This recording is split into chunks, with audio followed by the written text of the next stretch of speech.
ये त्याग और तपस्या किसी भी संस्था को, किसी भी ऑर्गेनाइजेशन को,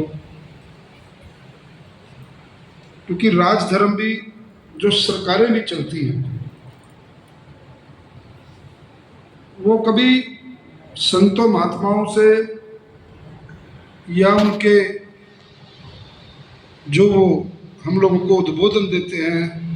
जो हमें अपनी पवित्र वाणी से हमें सींचते हैं, सरकार, राजधर्म और संत महात्मा ये कभी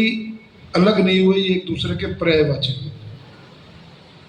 आज प्रातः भी मैं ब्रह्म कुमारी आश्रम में था तो मैंने कहा जरूरी नहीं है कि आदमी भगवे वस्त्र धारण करे और वो संत कहलाए, सफेद पुष्प वस्त्र धारण करे तो वो संत कहलाए। आज के युग में जिसको हम कलयुग कहते हैं, अगर ईमानदारी से आप अपना गृह धर्म जिसके प्रति आपकी जिम्मेवारी है, आप अपने राष्ट्र के प्रति, आप अपने समाज के प्रति, आप अपने प्रदेश के प्रति, आप अपने जिले के प्रति और अपने परिवार के प्रति अगर आप ईमानदारी से जिम्मेवारियों का निर्वहन कर रहे हैं तो आप भी वास्तव में संत ही कहलाते हैं।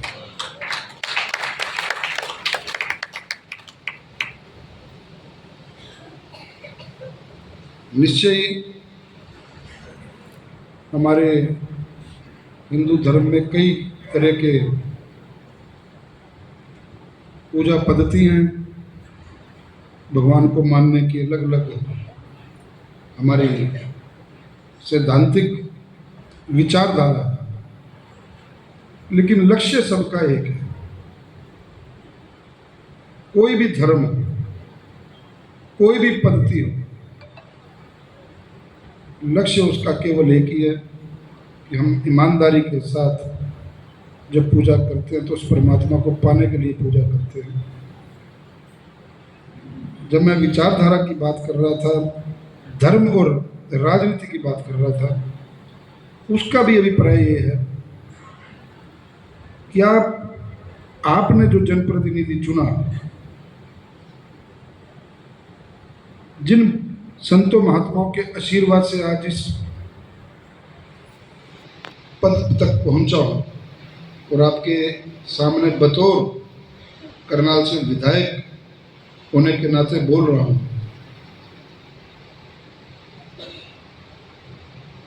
कोई विधायक के कोई दो सींग अलग से निकल जाए ऐसा मैंने आज तक नहीं देखा। वही दो टांग वाला व्यक्ति, वही दो हाथ कान नाक वाला वही व्यक्ति होता है। लेकिन समाज के प्रति अपनी भावनाओं को, उस कार्य को कितनी ईमानदारी से आप कर पाते हैं,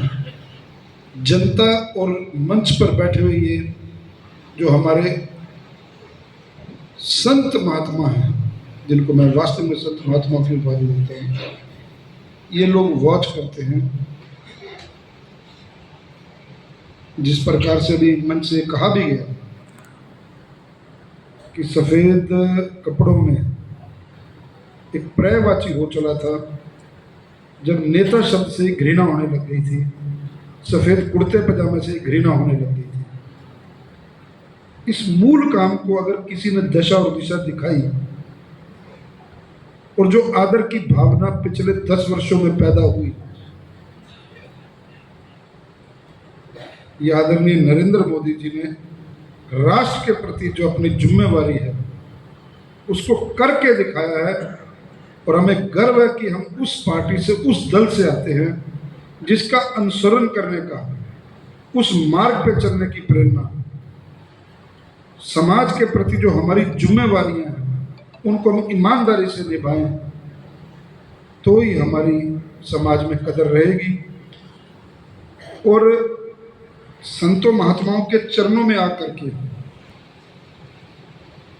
पिछले 10 वर्षों में लगातार आप लोगों की तरफ से बहुत प्रयास रहा और बहुत आपने बार बार आपने यहाँ पर बुलाया, लेकिन आकस्मिक कुछ ना कुछ कारण बनते रहे। मुझे अफसोस भी है कि 10 वर्षों में पहले जो कोई ज्ञान मिलना चाहिए था, आज उस मेरे ज्ञान में कुछ और बढ़ोतरी होती। लेकिन वो कहावत है कि जब जागो तभी सवेरा, तो मेरे सामने बैठी है, मेरी मातृशक्ति बैठी है, मेरे बुजुर्ग बैठे हैं, इनके सानिध्य में, आप सबके सानिध्य में मुझे काम करने का सौभाग्य मिलता रहे। मैं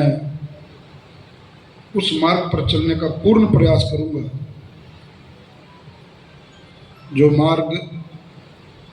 मेरे करनाल की उन्नति के लिए, मेरे प्रदेश की उन्नति के लिए निरंतर नए नए दरवाजे खोलता रहेगा। आप सबका सहयोग, आप सबका आशीर्वाद और पूज्य संतों का जो मंच पर विराजमान है, साक्षात परमात्मा का रूप है, उस भोले बाबा का आशीर्वाद मुझ पर, मेरे करनाल के 2.5 लाख जनता पर, जो अब मेरा परिवार है, उन पर, मेरे दल पर और मेरे इस समाज पर सदैव मुझे मिलता रहेगा। इन्हीं शब्दों के साथ मेरी वाणी से किसी को कुछ ठेस पहुंची हो या मेरे शब्दों में कोई त्रुटि रही हो, उसके लिए मैं आपसे क्षमा याचक हूँ।